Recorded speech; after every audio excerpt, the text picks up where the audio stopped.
வணக்கம். நீங்கள் இணைந்திருப்பது சமூகத்தின் பிரதான செய்திகளுடன். செய்திகளுக்காக உங்களுடன் இணைந்து கொள்ளும் நான் ரவிச்சந்திரன் ஜோன் வெஸ்லின். பிரதான செய்திகளுக்குள் செல்வதற்கு முன்னர் முதலில் தலைப்புச் செய்திகள். இனி கடுமையாக அமலாகும் QR முறைமை. எரிபொருள் நுகர்வை கட்டுப்படுத்த அரசு தீவிரம். எபோலா வைரஸ் இலங்கைக்குள் ஊடுருவும் அபாயம். விமான நிலையங்களில் தீவிர சோதனை. தயார் நிலையில் இலங்கை. இலங்கையில் 237 மூளைக்காய்ச்சல் நோயாளர்கள் அடையாளம். அவசர எச்சரிக்கை. மெட்ரோ பேருந்துகளுக்கு புதிய GPS கண்காணிப்பு அம்சம் அறிமுகம். காங்கேசந்துறை நாகப்பட்டினம் கப்பல் சேவை பயணிகளுக்கு விசேட அறிவிப்பு. லுணுகலி சுவிண்டன் தோட்டத்தில் திடீர் தீ விபத்து. 3 குடியிருப்புகள் தீக்கிரை. பல்லாயிரம் பக்தர்கள் சூழ வெற்றாப்பளை கண்ணகி அம்மனுக்கு பொங்கல். இலங்கை உலுக்கிய கோரம். ஒரே குடும்பத்தில் 4 பலி. சாரதிக்கு விளக்கமறியல். இலங்கையில் சிறுமிகளின் பாதுகாப்பு கேள்விக்குறி. மௌலவி தேரரின் அதிர்ச்சி செயல். சென்னையில் இலங்கை பெண் கார் ஏற்றி கொலை. 7 பேர் கைது.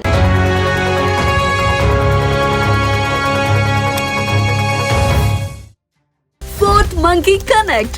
AI works for you. உலகம் முழுவதும் தமிழர்களுக்கான AI WhatsApp business connect. Business தேடுறீங்களா? வாட்ஸ்அப் போதும். எந்த நாட்டிலிருந்தும் பதிவு செய்ய தயாரா இருங்க. Coming soon. இலங்கையில் எரிபொருள் நுகர்வை கட்டுப்படுத்தவும் பொருளாதாரத்தின் மீதான அழுத்தத்தை குறைக்கவும் எதிர்வரும் மாதங்களில் எரிபொருள் QR முறைமை மேலும் கடுமையாக அமுல்படுத்தப்படும் என எரிசக்தி அமைச்சர் அனுர கருணாதிலக்க தெரிவித்துள்ளார். இன்று ஊடகங்களுக்கு கருத்து தெரிவித்த அவர் QR மற்றும் ஒதுக்கீட்டு முறைமைகள் மூலம் எரிபொருள் பயன்பாடு ஓரளவு குறைக்கப்பட்டிருந்தாலும் அது இன்னும் நாட்டின் தேவைக்கு ஏற்ப குறையவில்லை என குறிப்பிட்டார். உலகளாவிய நெருக்கடி தொடர்ந்து வரும் நிலையில் எரிபொருள் பயன்பாட்டை குறைப்பது அவசியம் என வலியுறுத்திய அமைச்சர் QR மற்றும் ஒதுக்கீட்டு முறைமைகள் மூலம் கணிசமான குறைப்பை எட்டியிருந்தாலும் அது போதுமானதாக இல்லை என தெரிவித்தார். உலகளாவிய எரிபொருள் விலை உயர்வால் இலங்கை அதிகளவிலான வெளிநாட்டு நாணயத்தை செலவிட வேண்டிய நிலை ஏற்பட்டுள்ளதாகவும் அவர் சுட்டிக்காட்டியுள்ளார். ஜனவரியில் 186 மில்லியன் அமெரிக்க டாலர், பிப்ரவரியில் 97 மில்லியன் அமெரிக்க டாலர் மற்றும் மே மாதத்தில் மட்டும் 524 மில்லியன் அமெரிக்க டாலர் எரிபொருள் இறக்குமதிக்காக செலவிடப்பட்டுள்ளதாக அவர் கூறினார். இதே நிலை தொடருமானால் அது நாட்டின் பொருளாதாரத்திற்கு நீடித்த சுமையாக மாறும் என எச்சரித்த அமைச்சர் டாலர் வெளியேற்றத்தை குறைத்து தேசிய பொருளாதாரத்தை பாதுகாக்க எரிபொருள் நுகர்வை கட்டுப்படுத்துவது அவசியம் என வலியுறுத்தினார். மேலும் இலங்கை பெட்ரோலிய கூட்டுத்தாபனமும் டிஜிட்டல் தொழில்நுட்ப அமைச்சும் இணைந்து QR முறைமையின் அமலாக்கத்தை மேலும் கடுமையாக்க நடவடிக்கை எடுக்க உள்ளதாகவும் அவர் தெரிவித்துள்ளார். இந்த நெருக்கடி காலத்தில் QR முறைமையை கடுமையாக அமல்படுத்துவதன் மூலம் எரிபொருள் பயன்பாட்டை குறைத்து தேசிய பொருளாதாரத்தின் மீதான தாக்கத்தை தணிக்க முடியும் என அமைச்சர் நம்பிக்கை வெளியிட்டார். VT Cash & Carry VT super ஸ்டோரின் கல்யாணி அன்னபூரணி பிராண்டில் அன்றாட வாழ்க்கையின் அனைத்து பொருட்களையும் ஒரே இடத்தில் பெற்றுக்கொள்ள VT Cash & Carry பாரிஸில் லாட்சப்பல். உலகளவில் பரவி வரும் எபோலா வைரஸ் மற்றும் இலங்கையில் பரவி வரும் மெனிஞ்சைடஸ் எனப்படும் மூளைக்காய்ச்சல் நோய் நிலைமைகள் குறித்து சுகாதார பிரிவினர் தீவிர கவனம் செலுத்தியுள்ளதாக சுகாதார மற்றும் ஊடகத்துறை அமைச்சர் நலிந்த ஜெயதிச தெரிவித்துள்ளார்.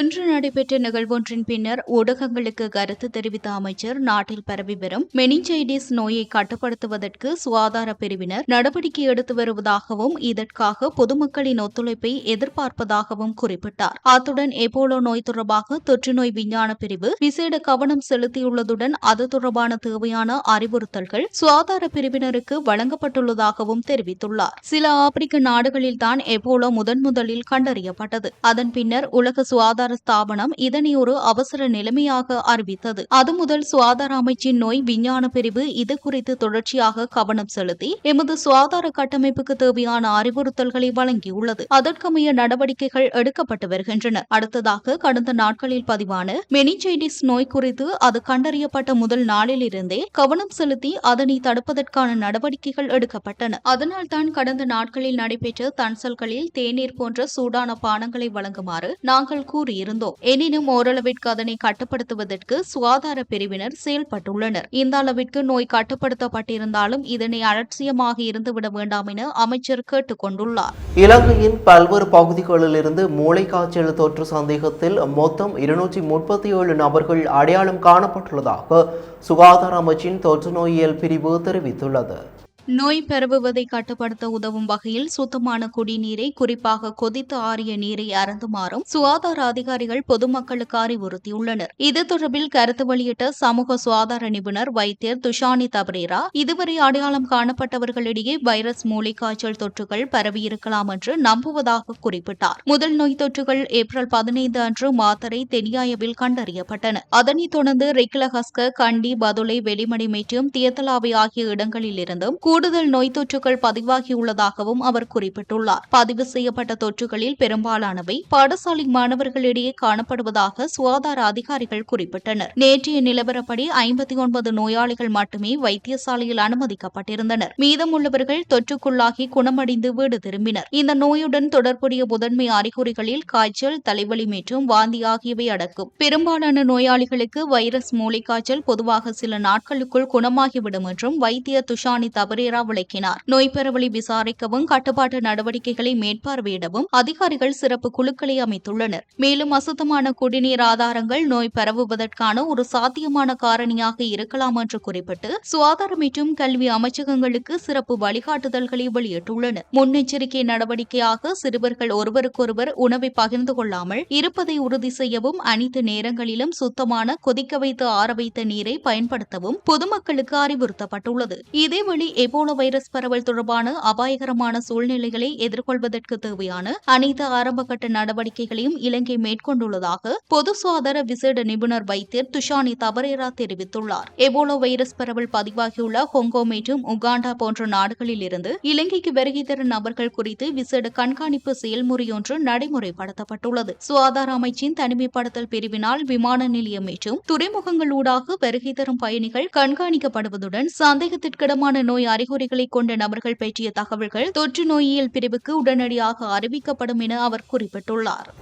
பயணிகள் தற்போது LMT Go மொபைல் செயலி மூலம் மெட்ரோ பேருந்துகளின் நிகழ்நேர இருப்பிடங்களையும் வருகை நேரங்களையும் கண்காணிக்க முடியும் என போக்குவரத்து அமைச்சர் பிரசன்ன குணசேன தெரிவித்தார். இந்த புதிய வசதியின் தொடக்க விழாவில் பேசிய பிரசன்ன குணசேன, GPS வசதியுடன் கூடிய இந்த சேவை பேருந்துகள் தங்கள் நிறுத்தங்களுக்கு எப்போது வரும் என்பதை சரிபார்க்கவும், இயக்கப்படும் பேருந்து மற்றும் கட்டண விவரங்களை காணவும், வரவிருக்கும் இடங்களுக்கான உத்தேச பயண நேரங்களை கண்காணிக்கவும் பயணிகளுக்கு உதவுகிறது. மேலும் பயணிகளுக்கு மிகவும் திட்டமிடப்பட்ட வசதியான மற்றும் நம்பகமான பயண அனுபவத்தை வழங்குவதே இந்த முயற்சியின் நோக்கம் என்றும் அவர் தெரிவித்தார். இந்த புதிய சேவையை பயன்படுத்திக் கொள்ள பயணிகள் LMT Go செயலியை பதிவிறக்கம் செய்யுமாறு பிரதி அமைச்சர் கேட்டுக் கொண்டார். காங்கேசன் துறைக்கும் நாகப்பட்டினத்திற்கும் இடையில் பயணிகள் போக்குவரத்து சேவையில் ஈடுபடும் சுபம் நிறுவனம் சிவகங்கை கப்பலானது எதிர்வரும் 3/6/2026 புதன்கிழமை தொடக்கம் மீண்டும் சேவையில் ஈடுபடும் என அந்த கப்பல் நிறுவனத்தின் இலங்கைக்கான பணிப்பாளர் KM ஜெயசீலன் தெரிவித்துள்ளார். கடலில் ஏற்பட்ட அசாதாரண காலநிலை காரணமாக கடந்த சில வாரங்களுக்கு முன்னர் குறித்த கப்பலானது பழுதடைந்த நிலையில் போக்குவரத்து சேவையானது இடைநிறுத்தப்பட்டது. இந்நிலையில் குறித்த கப்பல் போக்குவரத்தானது எதிர்வரும் புதன்கிழமை ஆரம்பமாகின்ற நிலையில் கப்பல் போக்குவரத்து வழமை போல் செவ்வாய் தவிர்ந்த ஏனைய 6 நாட்களும் இடம்பெறும் என தெரிவிக்கப்படுகிறது. எனவே www.sailsubam.com என்ற இணையதளத்திற்குள் பிரவேசிப்பதனூடாகவோ அல்லது 0122224647 மற்றும் 0117642117 என்ற இலக்கங்களுக்கு அழைப்பு மேற்கொள்வதன் மூலமாகவோ பயணச்சீட்டுகளை பதிவு செய்து கொள்ள முடியும் என மேலும் தெரிவிக்கப்படுகிறது.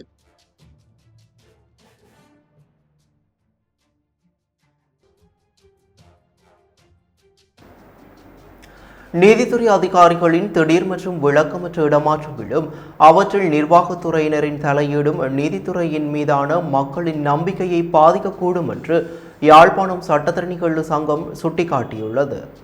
யாழ்ப்பாண மேல் நீதிமன்ற நீதிபதி AG அலெக்ஸ் ராஜாவின் இடமாற்றம் தொடர்பாக ஜனாதிபதி அனுரகுமார திசாநாயக்கவுக்கு அனுப்பியுள்ள கடிதத்திலேயே அந்த சங்கம் இவ்வாறு தெரிவித்துள்ளது. அந்த கடிதத்தில் யாழ்ப்பாண மேல் நீதிமன்றத்தில் இருந்து பதுளை சிவில் மேன்முறையீட்டு உயர் நீதிமன்றத்துக்கு AG அலெக்ஸ் ராஜா இடமாற்றம் செய்யப்பட்டமை தொடர்பாக எங்களது முழுமையான அதிர்ச்சியையும் நம்பிக்கையின்மையையும் வெளிப்படுத்துவதற்காக இந்த கடிதம் எழுதப்படுகிறது. அலெக்ஸ் ராஜா கடந்த ஏப்ரல் மாதம் 22ஆம் தேதி யாழ்ப்பாணம் மேல் நீதிமன்ற நீதிபதியாக நியமிக்கப்பட்டார். பதவியேற்று ஒரு மாதத்துக்குள் அவர் இடமாற்றம் செய்யப்பட்டிருப்பது அந்த இடமாற்றத்துக்கு பின்னால் புற காரணங்கள் இருக்கலாம் என்ற சந்தேகங்களை எழுப்பியுள்ளது. எங்களது உறுப்பினர்களிடமிருந்து நம்பகமான தகவல்களின் அடிப்படையில் வடமாகாண ஆளுநருக்கு எதிராக நீதிபதி சில உத்தரவுகளை வழங்கியிருந்தமையே இந்த இடமாற்றத்துக்கு காரணமாக இருக்கலாம் என அறிகிறோம். அந்த வழக்குகளில் ஆளுநர் பிரதிவாதியாக பெயரிடப்பட்டிருந்தார். மேலும் வடக்கு ஆளுநர் உங்கள் அரசாங்கத்தின் அமைச்சர் உட்பட சில அதிகாரிகளுடன் தொடர்பு கொண்டு தலையீட்டை நாடினார் என்றும் நாங்கள் நம்பத்தகுந்த முறையில் அறிந்துள்ளோம். நீதித்துறையின் செயல்பாடுகளில் தலையீடு இடம்பெற்றதாக சிறிதளவு தோற்றம் அளிப்பது கூட மிக கடுமையான விடயமாகும். நாட்டின் தலைவராக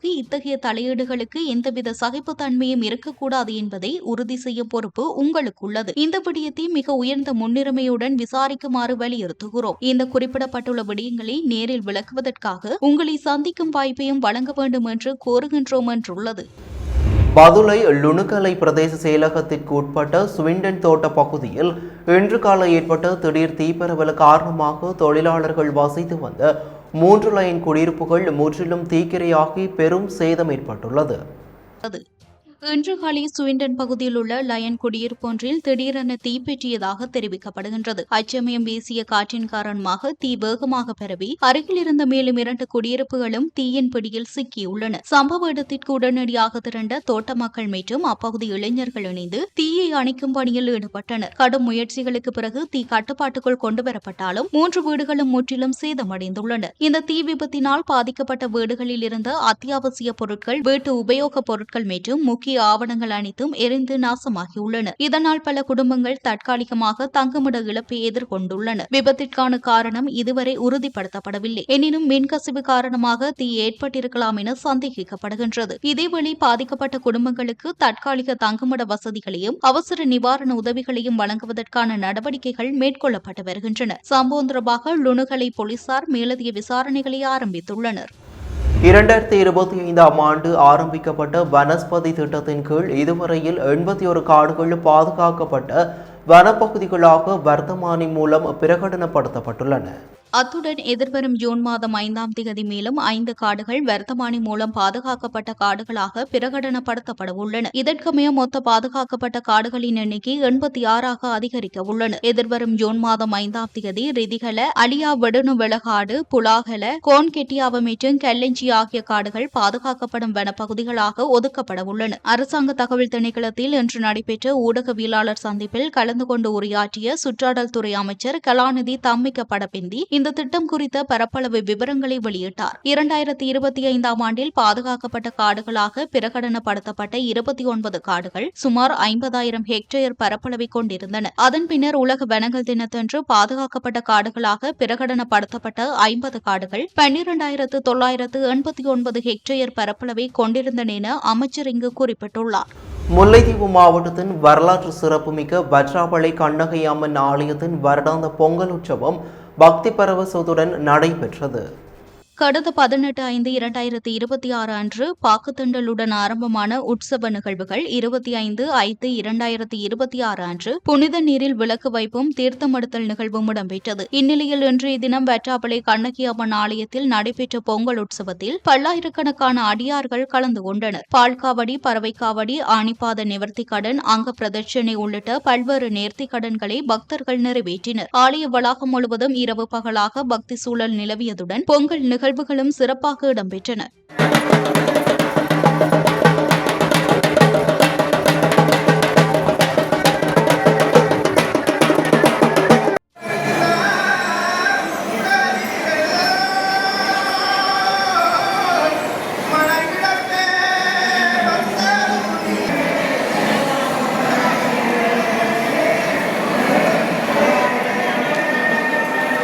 கொழும்பு நகரின் மிகச்சிறந்த முகவரிகளில் ஒரு புதிய வாழ்க்கை முறையின் அடையாளம் உருவாகிறது. Blue ocean group. கொழும்பின் புறநகரான மீகொட பகுதியில் நேற்றிரவு கார் தன்சல் வரிசையில் நின்றவர்களின் மேல் மோதியதில் உயிரிழந்த 6 பேரில் சிலரின் விவரங்கள் வெளியாகியுள்ளன. சம்பவத்தில் 3 ஆண்களும் 3 பெண்களும் உயிரிழந்துள்ளதுடன் 7 பேர் காயமடைந்த நிலையில் கோமாகம வைத்தியசாலையில் சிகிச்சை பெற்று வருகின்றனர். இந்த விபத்தில் உயிரிழந்தவர்களில் ஒரே குடும்பத்தைச் சேர்ந்த 4 பேர் அடங்குவதாக தெரிவிக்கப்பட்டுள்ளது. உயிரிழந்தவர்களில் பிளியந்தலை வேவல பள்ளி வீதியைச் சேர்ந்த 56 வயதுடைய பி இந்திராணி, இந்திராணியின் மகள் 35 வயதுடைய நவிஷா நிலஷி, இந்திராணியின் மருமகன் 38 வயதுடைய லசிக பிரியங்கர நாணயக்கார, இந்திராணியின் சகோதரரின் மகளான 15 வயதுடைய சிறுமி ஆகியோர் விபத்தில் உயிரிழந்துள்ளனர். அவிசாவளி பகுதியில் வசித்து வந்த நவிஷா மற்றும் அவரது கணவர் லசிகா ஆகியோர் கடந்த சனிக்கிழமை பிளியந்தலையில் உள்ள தங்களது பெற்றோரின் வீட்டிற்கு சென்றுள்ளனர். நேற்று அவர்களை மீண்டும் அவிசாவளியில் உள்ள வீட்டிற்கு முச்சக்கர வண்டியில் கொண்டு போய் விடுவதற்காக இந்திராணியும் அவரது கணவரும் புறப்பட்டுள்ளனர். அவிசாவளி நோக்கி செல்லும் வழியில் வீதியோரத்தில் காணப்பட்ட ரொட்டி தானசாலை ஒன்றில் ரொட்டி வாங்குவதற்காக அவர்கள் முச்சக்கர வண்டியை நிறுத்திவிட்டு வரிசையில் நின்றுள்ளனர். இந்த விபத்து நடந்த நேரத்தில் முச்சக்கர வண்டியை ஓட்டி வந்த இந்திராணியின் கணவர் மற்றும் நவிஷாவின் மூத்த பிள்ளை ஆகிய இருவரும் முச்சக்கர வண்டிக்குள்ளேயே அமர்ந்திருந்ததால் அவர்கள் உயிர் தப்பியுள்ளனர். எனினும் உயிரிழந்த நவிஷா, அவரது கணவர் லசிக, தாய் இந்திராணி மற்றும் உறவினர் முறை தங்கி ஆகியோருடன் வரிசையில் நின்று கொண்டிருந்த போதே இந்த கொடூர விபத்துக்கு முகம் கொடுத்துள்ளனர். இவ்வாறு உயிரிழந்தவர்களில் பாதுக்க துண்ணனா பகுதியைச் சேர்ந்த ஒரே குடும்பத்தைச் சேர்ந்த 2 சகோதரர்களும் உள்ளடங்கியுள்ளனர். இதேவேளை விபத்தில் உயிரிழந்தவர்களின் உடல்கள் கோமாகம வைத்தியசாலையின் பிரேத அறையில் வைக்கப்பட்டுள்ளன. இந்த விபத்தினை ஏற்படுத்திய பிறகு வாடகை கார் சாரதி வாகனத்தை நிறுத்தாமல் சென்ற நிலையில் விரைந்து செயல்பட்ட போலீசார் கொடகம சந்திப்பில் சாரதியை கைது செய்துள்ளனர். பிளியந்தலாவைச் சேர்ந்த 42 வயதான சந்தேக நபர் இவ்வாறு கைது செய்யப்பட்டுள்ளார். இதன்போது கார் சாரதி மதுபோதையில் இருந்ததும் உறுதி செய்யப்பட்டுள்ளதாக போலீசார் மேலும் தெரிவித்துள்ளனர். இந்நிலையில் சாரதி ஜூன் 16ஆம் தேதி வரை விளக்கமறியலில் வைக்கப்பட்டுள்ளார். குறித்த சந்தேக நபர் கோமாகம நீதவான் நீதிமன்றத்தில் ஆஜர்படுத்தப்பட்டதைத் தொடர்ந்து இந்த உத்தரவு பிறப்பிக்கப்பட்டுள்ளது. அம்பாறை ராகம போலீஸ் பிரிவிற்குட்பட்ட பகுதியில் 14 வயதுடைய சிறுமி ஒருவர் பாலியல் துஷ்பிரயோகத்திற்கு உள்ளாக்கப்பட்ட சம்பவம் தொடர்பில் பிரதான சந்தேக நபரான மௌலவி ஒருவரும் அவருக்கு உடந்தையாக இருந்த மற்றொரு இளைஞரும் போலீசாரால் கைது செய்யப்பட்டு விளக்கமறியலில் வைக்கப்பட்டுள்ளனர். இக்குற்ற சம்பவத்திற்கு ஆதரவளித்து உடந்தையாக இருந்த குற்றச்சாட்டில் ரக்காமம் பகுதியைச் சேர்ந்த 21 வயதுடைய சந்தேக நபர் ஒருவர் கடந்த 8ஆம் தேதி ரக்காமம் பகுதியில் வைத்து போலீசாரால் கைது செய்யப்பட்டார். கைது செய்யப்பட்ட அவர் கடந்த 9ஆம் தேதி அம்பாறை நீதவான் நீதிமன்றில் ஆஜர்படுத்தப்பட்டதன் பின்னர் கடந்த மே மாதம் 20ஆம் தேதி வரை விளக்கமறியலில் வைக்கப்பட்டார். அதனைத் தொடர்ந்து நேற்று முன்தினம் அவரது விளக்கமறியல் எதிர்வரும் 3ஆம் தேதி வரை மீண்டும் நீடிக்கப்பட்டுள்ளது. இதேவேளை இக்குற்ற சம்பவத்தின் பிரதான சந்தேக நபர் பிரதேசத்தை விட்டு தப்பியோடியிருந்த நிலையில் கடந்த 20ஆம் தேதி சட்டத்தரணி ஒருவரூடாக அம்பாறை நீதவான் நீதிமன்றில் சரணடைந்தார். இவரும் எதிர்வரும் 3ஆம் தேதி வரை விளக்கமறியலில் வைக்கப்பட்டுள்ளார். பிரதான சந்தேக நபரான இவர் ரக்காமம் பகுதியைச் சேர்ந்த 21 வயதுடைய மௌலவி ஒருவர் என போலீசார் தெரிவித்துள்ளனர். இச்சம்பவம் தொடர்பான மேலதிக விசாரணைகளில் ரக்காமம் போலீசார் ஈடுபட்டு வருகின்றனர். இதேவேளை கண்டி போலீஸ் பிரிவுக்குட்பட்ட பகிரவகந்த பகுதியில் 15 வயதுடைய சிறுமி ஒருவர் பாலியல் துஷ்பிரயோகத்திற்கு உள்ளாக்கப்பட்ட சம்பவம் தொடர்பில் தேரர் ஒருவரும் அவருக்கு உடந்தையாக இருந்த பெண் ஒருவரும் கண்டி போலீசாரால் கைது செய்யப்பட்டுள்ளனர். பாதிக்கப்பட்ட சிறுமியின் தந்தையின் சகோதரரான தேரரே இந்த துஷ்பிரயோகத்தை மேற்கொண்டுள்ளதாக கண்டி போலீசார் நடத்திய விசாரணைகளில் தெரிய வந்துள்ளது. இதன் அடிப்படையில் கடந்த 20ஆம் தேதி பகிரவகந்த பகுதியில் சந்தேக நபரான தேரர் கைது செய்யப்பட்டுள்ளார். கைது செய்யப்பட்ட சந்தேக நபர் பகிரவகந்த பகுதியில் உள்ள விகாரி ஒன்றில் தங்கியிருக்கும் 25 வயதுடைய தேரர் என போலீசார் தெரிவித்துள்ளனர். இதேவேளை இந்த துஷ்பிரயோக சம்பவத்திற்கு ஆதரவளித்து உடந்தையாக இருந்த குற்றச்சாட்டில் 29 வயதுடைய பெண் ஒருவரும் கண்டி போலீசாரால் அன்றைய தினமே பகிரவகந்த பகுதியில் வைத்து கைது செய்யப்பட்டுள்ளார். கைது செய்யப்பட்ட சந்தேக நபர்களான தேரரும் பெண்ணும் கடந்த 21ஆம் தேதி கண்டி நீதவான் நீதிமன்றில் ஆஜர்படுத்தப்பட்டனர். இதன்போது சந்தேக நபரான தேரரை இன்றைய தினம் ஜூன் 1ஆம் தேதி வரை விளக்கமறியலில் வைக்குமாறு நீதிமன்றம் உத்தரவிட்டது. அத்துடன் கைது செய்யப்பட்ட பெண் தலா 2 லட்சம் ரூபாய் பெறுமதியான 2 சரீர பிணைகளில் விடுவிக்கப்பட்டுள்ளார். இச்சம்பவம் தொடர்பான மேலதிக விசாரணைகளில் கண்டி போலீசார் ஈடுபட்டு வருகின்றனர். சென்னை கோயம்பேட்டில் காரில் மோதி இலங்கை பெண்ணொருவர் கொலை செய்யப்பட்ட சம்பவம் தொடர்பில் 7 பேர் கைது செய்யப்பட்டுள்ளனர். தனியார் கேளிக்கை விடுதியில் ஏற்பட்ட முரண்பாடு காரணமாக இந்த கொலை இடம்பெற்றுள்ளதாக போலீசாரின் முதற்கட்ட விசாரணையில் தெரியவந்துள்ளது. விழுப்புரம் மாவட்டத்தில் உள்ள இலங்கை அகதிகள் முகாமில் வசித்து வந்த 18 வயதான யான்சி என்ற இளம்பெண் இன்ஸ்டாகிராம் மூலம் சென்னையைச் சேர்ந்த பெண்ணொருவருடன் பழகி வந்துள்ளார். இந்நிலையில் தோழியை பார்ப்பதற்காக சென்னை சென்ற யான்சி இரவில் கோயம்பேட்டில் உள்ள கேளிக்கை விடுதிக்கு சென்ற நிலையில் அங்கு மற்றொரு தரப்பினருடன் முரண்பாடு ஏற்பட்டுள்ளதாக கூறப்படுகின்றது. இரு தரப்பினரையும் விடுதியின் பாதுகாப்பு பாதுகாவலர்கள் வெளியேற்றியுள்ளனர். இதனைத் தொடர்ந்து மோட்டார் சைக்கிளில் சென்ற யான்சி மீது மற்றொரு தரப்பைச் சேர்ந்த குழுவினர் காரை வேகமாக ஏற்றி விபத்தை ஏற்படுத்தியுள்ளனர். அதில் பலத்த காயமடைந்த யான்சி சம்பவ இடத்திலேயே பரிதாபமாக உயிரிழந்துள்ளார். அதே மோட்டார் சைக்கிளில் பயணித்த சிறுமி ஒருவரும் படுகாயங்களுடன் மீட்கப்பட்டு கீழ்ப்பாக்கம் அரசு வைத்தியசாலையில் அனுமதிக்கப்பட்டு சிகிச்சை பெற்று வருகிறார். எனினும் அவர் சுயநினைவை இழந்துள்ளதாக வைத்தியர்கள் கூறியுள்ளனர். மேலும் இருவரும் காயமடைந்துள்ளனர். இந்த சம்பவம் தொடர்பாக கோயம்பேடு போலீசார் வழக்கு பதிவு செய்து விசாரணை மேற்கொண்ட நிலையில் இந்த வழக்கில் தொடர்புடைய பாலகுரு அவருடைய நண்பர் சுமன் சக்திவேல் உள்ளிட்ட 7 பேர் கைது செய்யப்பட்டுள்ளனர். இவர்கள் விபத்தினை ஏற்படுத்திய காரில் அரசியல் கட்சியொன்றின் கட்சி கொடி கட்டப்பட்டிருந்துள்ளமையும் கண்டறியப்பட்டுள்ளது. இந்நிலையில் தொடர்ந்தும் போலீசார் தீவிர விசாரணைகளை முன்னெடுத்து வருவதுடன் குறித்த கேளிக்கை விடுதிக்கு முத்திரையிடப்பட்டுள்ளது. சம்பவத்தின் போது உடனிருந்த நண்பன் கருத்து தெரிவிக்கையில்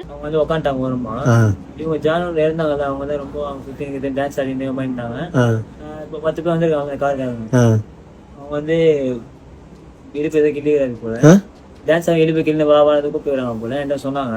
நான் போய் பேசினேன் டான்ஸ் ஆடும் போது க்ரௌட்ல சொன்னேன், இந்த மாதிரி டான்ஸ் ஆடும்போது கொஞ்சம் மூவ் பண்ணி ஆடுங்க லேடிஸ் ஆடுறாங்க ஃப்ரீயா ஆடணுன்றதுக்கு நீ யாரை சொல்லிட்டு பிடிச்சி நெக்ஸ்ட் ஒன்று வச்சாங்க. அப்பவே போம் சொல்லிட்டு போய் சொன்னேன், இந்த மாதிரி பண்றாங்கன்ட்டு நீ வெளியே பார்த்துனாலே இப்போ எதாவது பண்ண மூவ் பண்ணாத அப்படின்ட்டு. சரி சொன்னா அந்த பிரச்சனை முடிஞ்ச உடனே வேற பசங்களுக்கு சண்டை ஆயிடுச்சாங்க. அவனுக்கும் பசங்களுக்கும் டான்ஸ் ஆடும்போது கை விடுறது அடிக்கிறது இந்த மாதிரி பண்றான்னு போய் அந்த காலில் இவனு வர எங்கே இருந்துக்கிறான் ஏன் விஷயம் வர ஆயிடுச்சுல. வெளியே வந்தோடனே இவனுக்கு அடிக்கிறதுக்கு சுற்றி இது பண்ணியிருந்தாங்க. இவன் என்ன பண்ணாரு, காலத்து வெளியே வந்து நம்ம அந்த கோயம்பேடு இந்த ரைட் எடுக்க பிரிட்ஜ் ஏறதுக்கு ஆப்போசிட் அந்த உள்ள போவோம் விஆர் மால் போகுது. அப்போ கார் நிப்பாட்டினாரு. சரி நாங்கள் என்ன பண்ணோம், நான் அந்த பொண்ணுங்க பஸ் ஸ்டாண்ட் உள்ளான்னு கிளம்புறோம். அந்த பையன் வந்து வண்டி ஓட்டுறான், 2 பேர் நடந்து பொண்ணு உட்காந்து லாஸ்ட்டாக உட்காந்துக்கிறேன். ஒரே பைக்ல 4 பேர் போனீங்களா? எப்படி? அந்த பையன் வண்டி ஓட்டுறான், 2 பொண்ணு நடுவில் உட்காந்து நான் லாஸ்ட்டாக உட்காந்தேன். ஒரு பைக்ல இப்போ 4 பேர் போனீங்க? ஸ்கூட்டி இல்லையா? கரெக்டா அதை கிராஸ் பண்றோம். அந்த பசங்க கழுத்துக்கு கார் அடிச்சுக்கிறானு. கார் அடிச்சதுக்கு கழுத்துக்கு சண்டே லாஸ்ட் சண்டே சொன்ன பாத்தீங்களா, அவங்க அந்த வெயிட்ல அடிச்சிருந்தாங்க போல. கார்ல எல்லாம் இருந்துக்கிறாங்க. இவங்க சரி போயிட்டாங்க. நான் கரெக்டா அந்த கார் தண்ணி போறேன் எங்க தொத்தின்னு வந்தாங்க கார்ல. அவங்க என்ன நினைச்சுக்கிறாங்க போல, இந்த பொண்ணுனால தான் இவனுக்கு ஏதாவது பண்றான்னு பொண்ணு நினைச்சுக்கிறாங்க போல. தொத்தின்னு ஃபர்ஸ்ட் ஒரு இடி வச்சாங்க, கார் வச்சு வண்டி வச்சாங்க. வண்டி அப்போ இதுவாகல, லைட்டா சிங்கிள் ஆயிடுச்சு. திருப்பி என்ன பண்றோம், ஸ்பீடா போறான், தொத்தின்னு வரான்னு ரொம்ப ஸ்பீடா போய் வந்து பிரேக் நம்ம அப்படியே வைக்கிறோம். திருப்பி வந்து அடிச்சானுங்களா? ஃபர்ஸ்ட் தடவை இடிச்சு கீழே விழுகல, 2வது தடவை இடிச்சு அப்படியே எல்லாரும் கீழே வந்துட்டீங்க. என்ன ஆயிடுச்சு. இத்துடன் சமூகத்தின் பிரதான செய்திகள் நிறைவு பெறுகின்றன. தொடர்ந்தும் சமூகத்தின் செய்திகளோடு இணைந்திருங்கள். நன்றி, வணக்கம். எமது RIP பேச்சுக்கு கிடைத்த மரண அறிவித்தல்கள். யாழ்ப்பாணம் காரிநகர் பலகாட்டை பிறப்பிடமாகவும் கோண்டாவில் மற்றும் கொழும்பு 6 வெவசென்ட் பிளேஸை வதிவிடமாகவும் கொண்டிருந்த திருமதி விசாலாட்சி துரையப்பா அவர்கள் 30/5/2026 சனிக்கிழமை அன்று காலமானார். யாழ்ப்பாணம் கோயிலாக்கண்டியை பிறப்பிடமாகவும் கொழும்புத்துறை பிரதான வீதியை வதிவிடமாகவும் கொண்டிருந்த திரு நடராசா அன்னலட்சுமி அவர்கள் 1/6/2026 திங்கட்கிழமை அன்று காலமானார். திருகோணமலையை பிறப்பிடமாகவும் தன்னாமுனையை வதிவிடமாகவும் கொண்டிருந்த திரு ஆல்ஃபிரட் பார்னஸ் அவர்கள் 31/5/2026 ஞாயிற்றுக்கிழமை அன்று காலமானார். யாழ்ப்பாணம் வல்வெட்டித்துறையை பிறப்பிடமாகவும் கொழும்பை வதிவிடமாகவும் கொண்டிருந்த திருமதி அழகேந்திரன் ரத்னாதேவி அவர்கள் 31/5/2026 ஞாயிற்றுக்கிழமை அன்று காலமானார். மேலே அறிவிக்கப்பட்ட அனைத்து மரண அறிவித்தல் இறுதிக்கிரியை பற்றிய தகவல்களை அறிந்து கொள்ள ரிப்டாட் பேஜை பார்வையிடுங்கள். இதற்கான லிங்க் கீழிருக்கும் டிஸ்கிரிப்ஷனில் பார்வையிடலாம். இது போன்ற செய்திகளை தெரிந்து கொள்ள சமூகம் நியூஸ் சேனலை சப்ஸ்கிரைப் செய்து அருகில் உள்ள பெல் பட்டனை கிளிக் செய்யுங்கள். மேலும் இது போன்ற செய்திகளை உடனுக்குடன் தெரிந்து கொள்ள சமூகமீடியா.com என்ற இணையதளத்தின் வாயிலாகவும் எங்களுடன் இணைந்திருங்கள்.